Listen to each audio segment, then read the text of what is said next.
Ocurrió un martes, una de esas tardes nubladas en las que todo se siente más pesado de lo normal. Estaba limpiando la mesita del pasillo justo afuera del baño de visitas. Digo de visitas, pero en realidad era mi baño, el que Marisol se aseguraba de llenar con jabón genérico y la toalla descolorida que traje de mi antigua casa, esa que ella siempre decía que olía a guardado. El florero era alto, de cristal azul pálido. Creo que fue un regalo de boda. A Marisol le gustaba ponerlo cerca de la ventana para que la luz de la tarde lo iluminara.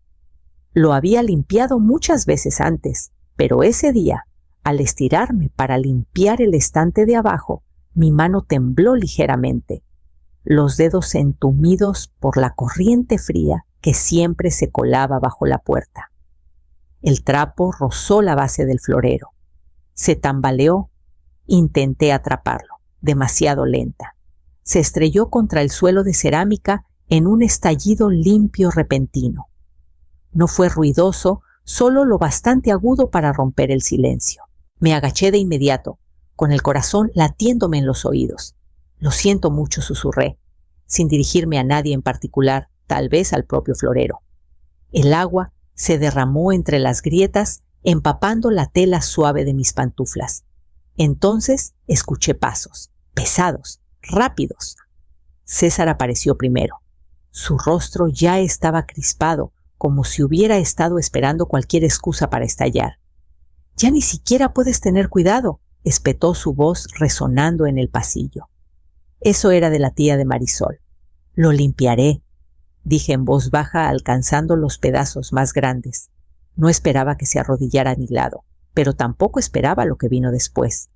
«No, ya basta». Su voz se suavizó, pero golpeó más fuerte. «Ya has causado suficiente daño aquí, mamá. Creo que es hora de que te vayas. Para siempre». Lo miré con las manos aún llenas de cristales rotos. Detrás de él, Marisol estaba con los brazos cruzados, los labios fruncidos, como si estuviera conteniendo una sonrisa. Paloma asomaba desde detrás de la barandilla de la escalera. Esperé a que alguien dijera algo, cualquier cosa, pero nadie lo hizo. Así que me levanté y me fui. Sin abrigo, sin una palabra, sin mirar atrás, solo con el peso de un boleto doblado guardado en lo profundo de mi bolsillo. Caminé 2 calles antes de que el frío realmente se instalara en mi piel. Mi suéter, que alguna vez fue grueso y cálido, parecía de papel contra el viento. Los autos pasaban sin detenerse. Las luces de los porches se encendían una a una. En algún lugar un perro ladraba detrás de una reja. Seguí caminando. No tenía un destino en mente, solo la gasolinera de la esquina, a la que a veces iba a estirar las piernas o a comprar medio litro de leche que Marisol olvidaba. El hombre detrás del mostrador me conocía. Me decía señora con una voz demasiado joven para ser sincera. Esa noche no entré, solo me quedé bajo la luz fluorescente que zumbaba junto al puesto de periódicos, fingiendo leer los titulares mientras mis dedos se deslizaban lentamente hacia el interior de mi bolsillo. El boleto de lotería seguía ahí, todavía seco, todavía doblado cuidadosamente en tercios, como lo había guardado durante semanas. Lo compré por impulso con mi último billete de 100 pesos, entregado en la caja, mientras Marisol miraba las bebidas energéticas. Me dijo que no gastara en tonterías, pero lo escondí en la manga de mi chamarra antes de que lo notara. Una pequeña rebeldía, un momento de capricho. Los números no eran especiales, solo los que recordaba el cumpleaños de Paloma, la edad a la que conocí al padre de César, la dirección de la sastrería donde trabajé antes de que mis manos empezaran a doler. Había un banco pequeño afuera de la lavandería de al lado. Me senté y saqué mi viejo celular de tapa. El internet apenas funcionaba, pero eventualmente los resultados de la lotería cargaron poco a poco. Comparé. 1 vez, 2 veces, luego otra vez despacio. Mis dedos temblaron. Todos los números coincidían. Mi aliento se quedó atrapado en la garganta. No solo 3 números, no una coincidencia parcial, todos y cada uno. Apreté el boleto con más fuerza, doblándolo de nuevo con cuidado. Una mujer pasó con una canasta de ropa. Le sonreí. No me devolvió la sonrisa. Me levanté y me alejé de la luz de la calle. Mi cuerpo aún dolía y mi orgullo escocía por el golpe de haber sido echada, pero algo dentro de mí había cambiado. Ellos no sabían lo que tenía y no planeaba decírselos. No todavía. No después de todo lo que había dado. Esa noche dormí en el vestíbulo de una iglesia. No era cálido, pero estaba seco. Y la recepcionista no hizo preguntas cuando dije que necesitaba descansar unas horas. Me acurruqué en un banco de madera bajo una colcha descolorida que alguien había dejado en un rincón. No me quité los zapatos. El boleto seguía en mi bolsillo. El sueño no llegó fácil. Mi mente retrocedió como siempre lo hacía, cuando el mundo a mi alrededor estaba en silencio. Pensé en mi antigua casa, la que vendí por menos de lo que valía para que César pudiera pagar el enganche de la suya. En ese momento sonó tan agradecido. Solo hasta que estemos bien parados, mamá. Le creí. Recordé la pequeña cocina de esa casa, las encimeras rayadas, la silla tambaleante que me negué a reemplazar porque mi esposo la había construido. Él nunca fue perfecto, pero se quedó hasta que el cáncer se lo llevó. Pagué esa casa sola años de coser cortinas y botones hasta que mis ojos ardían. Cuando César pidió ayuda, ni siquiera fue una pregunta. Y cuando la depresión posparto de Marisol se apoderó de ella después del nacimiento de Paloma, me mudé con ellos. Cociné, bañé a la bebé. Me despertaba cada 2 horas mientras ellos dormían. Decían que no lo habrían logrado sin mí. Pero una vez que Marisol se recuperó y su carrera despegó, quedó claro que ya no era la ayuda que necesitaban, solo la que toleraban. Aún así me quedé. Me dije que era afortunada, tenía un techo, tenía familia. Incluso me convencí de que el silencio en la cena no era frialdad, sino cansancio. Pero mientras yacía en ese banco de la iglesia, con las rodillas pegadas al pecho, me di cuenta de algo. No solo les había dado mi dinero, les había dado mis años, mis manos, mi tranquilidad.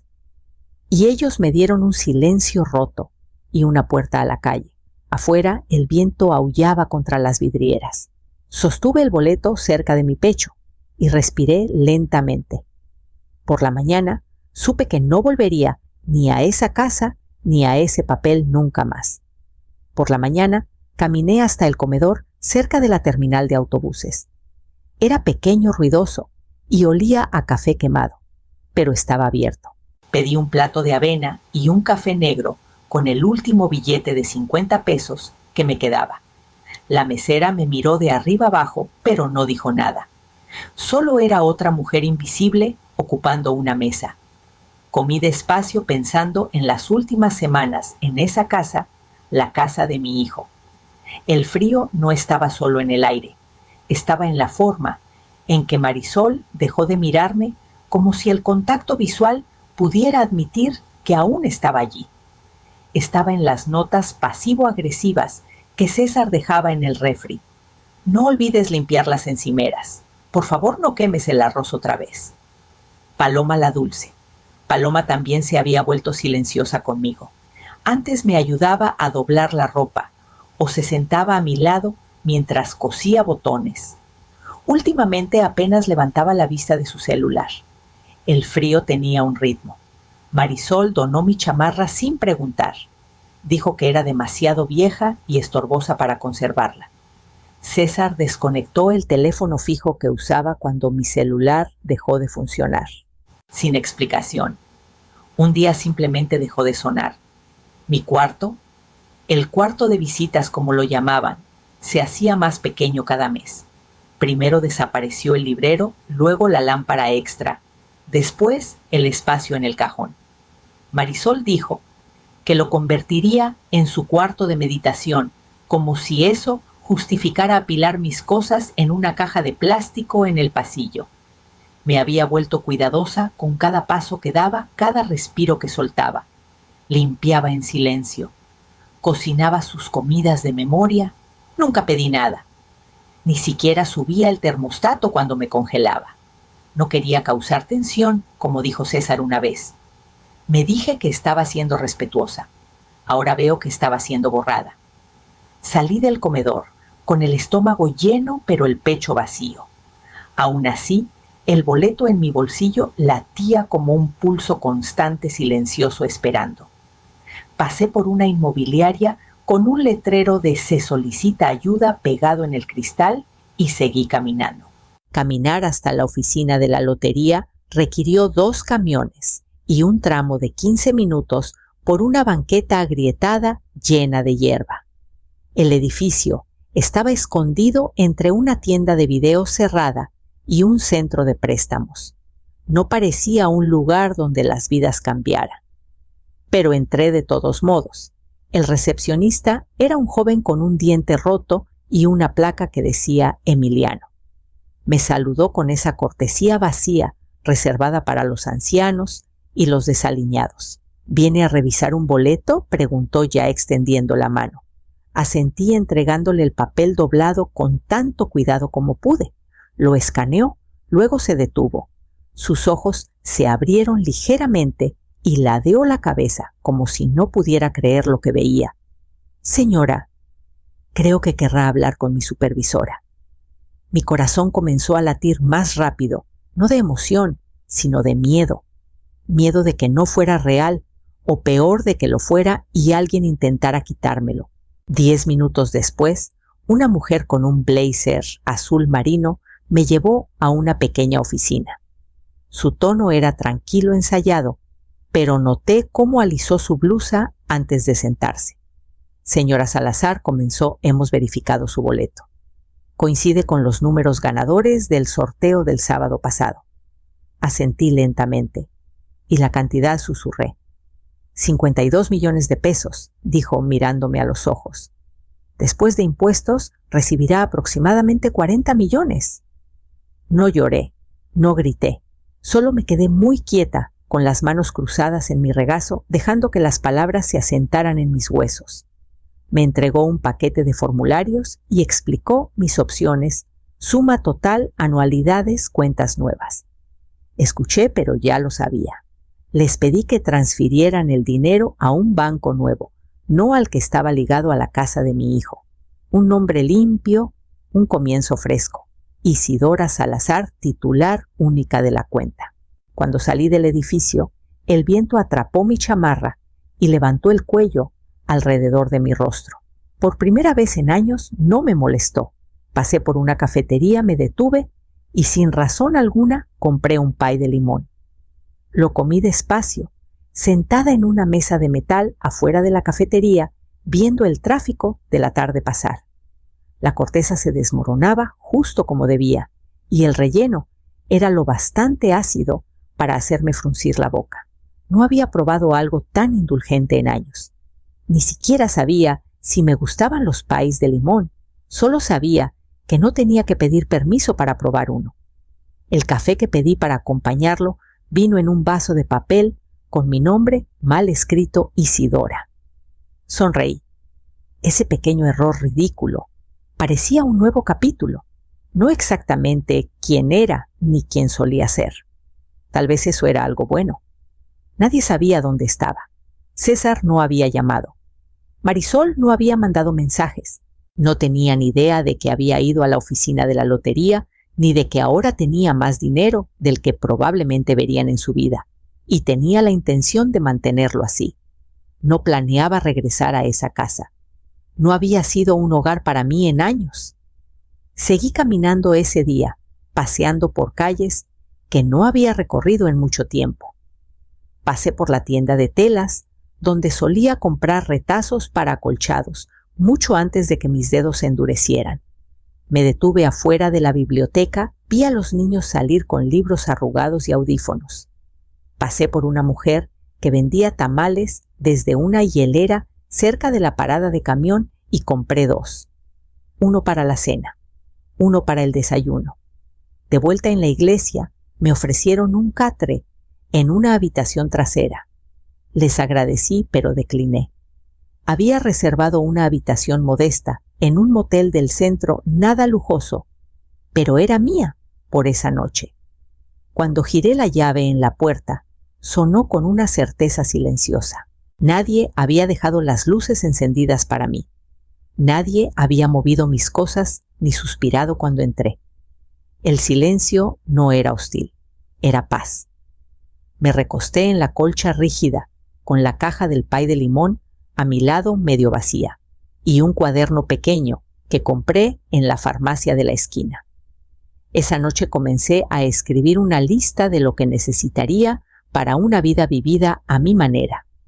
El cuaderno tenía una cubierta verde suave y páginas delgadas que se arrugaban si presionaba demasiado. Escribí despacio al principio, insegura de por dónde empezar. Una casa garabateé en la parte superior, no grande, no lujosa, solo mía. Un lugar con ventanas que se abrieran bien y una estufa que no temiera tocar. Subrayé mía 2 veces. Luego escribí una chamarra nueva. Una que me quedara bien y tuviera bolsillos profundos. Tal vez azul. Agregué una cama cálida, despensa, con cosas que me gusten té que yo elija. Me detuve después de eso. Las lágrimas empañaron la página no de tristeza, sino de la tranquila certeza de que no recordaba la última vez que me pregunté qué quería.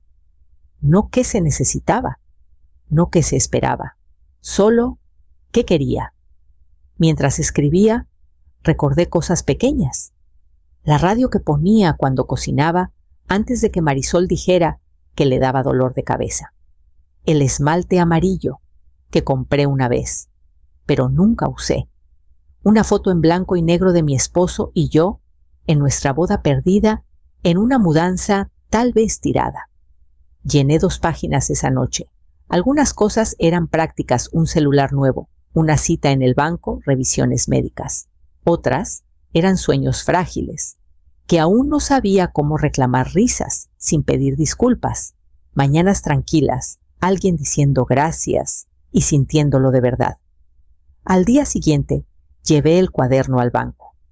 Abrí una cuenta en una sucursal tranquila, al otro lado de la ciudad, bajo mi nombre completo. El gerente no preguntó por mi familia. Me ofreció té.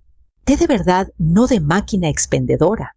Con la cuenta asegurada y la primera transferencia confirmada, exhalé un aliento que no sabía que había estado conteniendo durante años.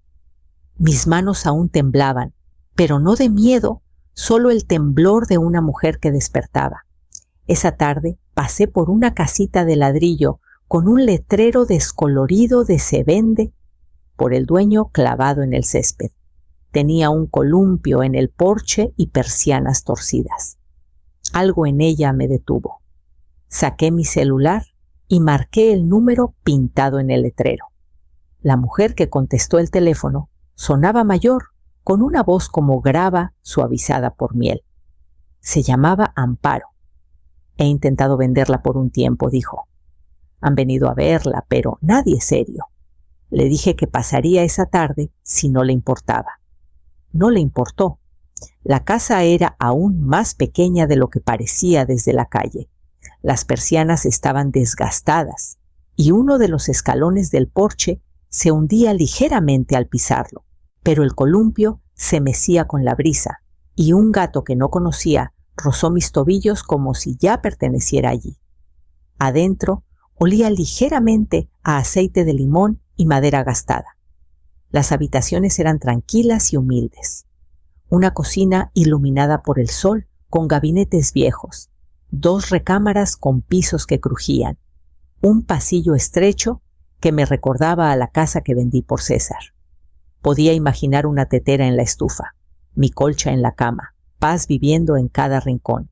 No soy mucho de regatear, dijo Amparo, mientras estábamos en el patio trasero.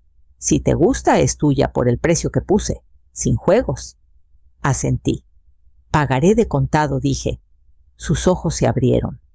Me miró diferente, Después de eso, no con sospecha, solo con curiosidad, firmamos los papeles 2 días después en una pequeña oficina de abogados arriba de una farmacia. Se sintió extrañamente tranquilo para un momento tan grande. No hubo llaves arrojadas ni brindis, solo plumas rascando papel iniciales en línea tras línea y una lenta certeza asentándose sobre mí. Tenía algo mío otra vez. Cuando entré por la puerta principal con un llavero en la mano, me paré en medio de la sala y escuché.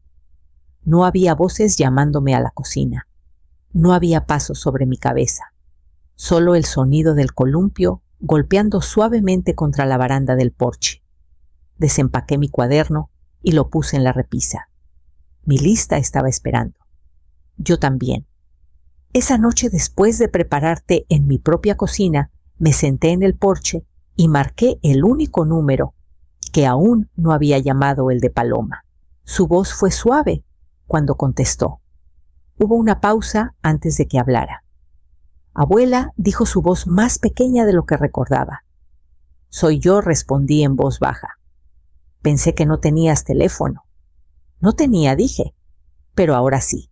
Escuché un roce como si se moviera en su cama o saliera al patio. Luego preguntó, ¿a dónde fuiste? No había enojo en su voz, solo curiosidad, la clase de curiosidad que flota entre las personas cuando nadie sabe quién debe hablar primero. Fui a un lugar seguro, dije, un lugar cálido. Te busqué en las mañanas, susurró. No estabas en el desayuno. Algo en mí se rompió y sanó al mismo tiempo. También extrañé nuestras mañanas, dije. Aunque apenas hablabas. Rió suavemente. No sabía qué decir. Todo se sentía raro. Lo sé, dije. Yo también lo sentía. Hubo otra pausa. Mamá dijo que te fuiste porque te dio pena lo del florero. Exhalé. No me fui por eso. Me fui porque estaba cansada de fingir que me querían allí. Más silencio. Luego dijo, estaba enojada con ellos. Después de que te fuiste. No se lo dije a nadie, pero lo estaba. No necesitaba que lo dijera. Su voz lo decía todo.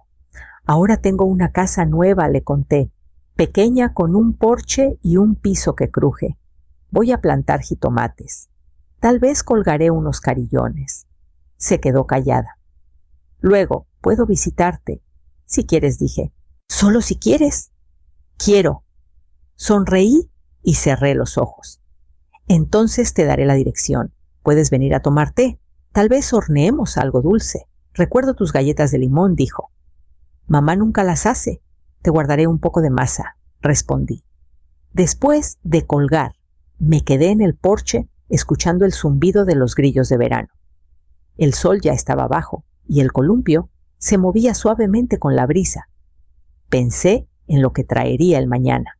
Entonces el teléfono sonó otra vez y esta vez era César. Dejé que sonara 2 veces antes de contestar. No sé por qué, tal vez para recordarme que no le debía urgencia. Mamá, dijo César, su voz tensa. ¿Dónde has estado? Estuve en un lugar donde no me gritan por romper un florero, dije con calma. Dudó. Estábamos preocupados. No, César. Estaban incómodos. Eso es diferente. El silencio al otro lado se alargó demasiado. Me lo imaginé parado en su cocina, tal vez sosteniendo el teléfono con ambas manos, como solía hacer cuando estaba nervioso. Marisol ha preguntado si estás bien, dijo finalmente. No respondí. Continuó. Paloma dijo que llamaste. Nos contó que tienes un lugar nuevo. Así es. ¿Y estás bien? ¿Tienes suficiente dinero? Ahí estaba, la sombra bajo su preocupación. Estoy bien, respondí, porque si necesitas algo, agregó rápido, podemos ayudar al menos por un tiempo, hasta que resuelvas las cosas. Sonreí en el silencio. Ya resolví las cosas. Y César, no necesito ayuda, ni la tuya ni la de Marisol. Exhaló por la nariz.